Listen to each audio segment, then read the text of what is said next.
Hello po mga boss, magandang araw po sa inyong lahat. Ano po, ayan, alas 10 na. Nakapagsimula na tayo. Ngayon, gusto ko po kayong i-update kung ano po nagawa na po natin. Sa ngayon po, ito po yung mga ginagawa ng mga kasama natin mga kulokoy. Ayan po, si Boy Lapo po, di malaman kung anong gagawin. Si partner ay gumagawa ng forma. Para sa gitna ba yan, partner? Partner? Sa gitna yan? Saan yan? Okay. Okay. Dito? Dito? Okay. Eh si Ninyo, naghahakot sila ng buhangin. Ayan po, marami kami material. Alin? Pangit na yung mukha. Ayan. Mga boss, agad po tayo sa taas mga boss. Pakita ko po sa inyo. Nag-prepare po kami mga boss para po sa bukas. Nagbabakal na kami dito sa taas. Kaya po si kuya, extra huli siya, pangatlong araw niya na ngayon.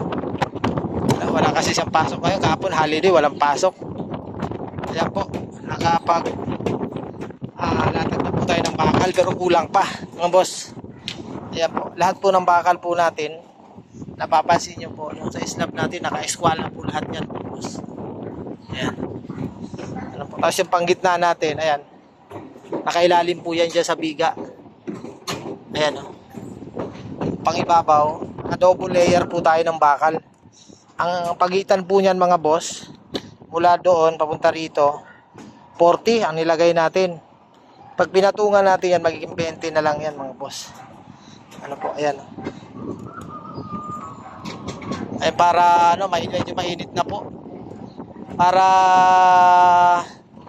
ano tayo, hindi mahirapang magano. Dito na natin ilagay yung cut off po natin.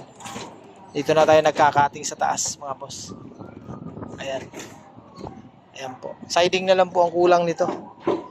Ano po, makukumpleto na yan. Ayan. Ngayon si kuya lang muna nagtatali dahil busy sila sa taas, mga boss. Ako naman, ito.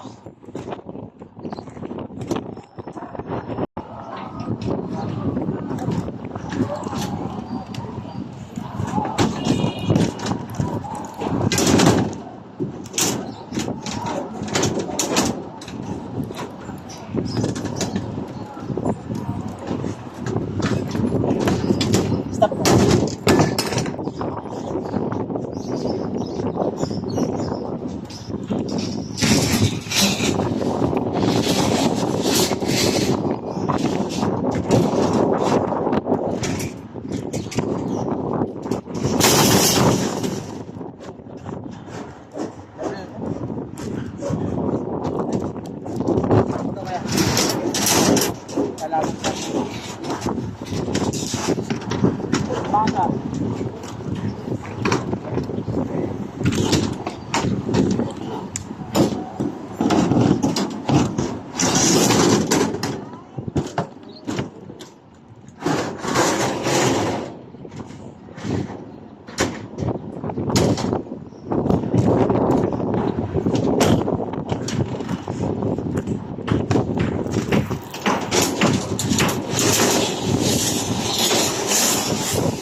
Natalin nyo lang ano ha?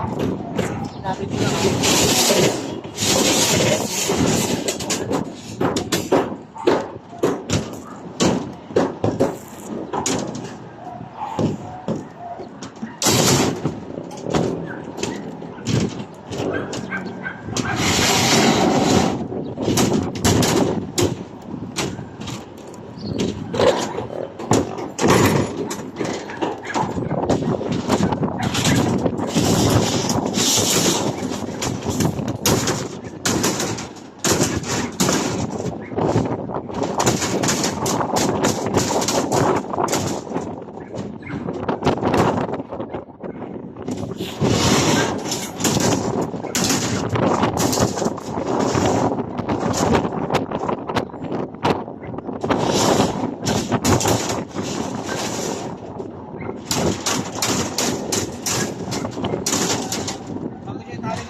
ha.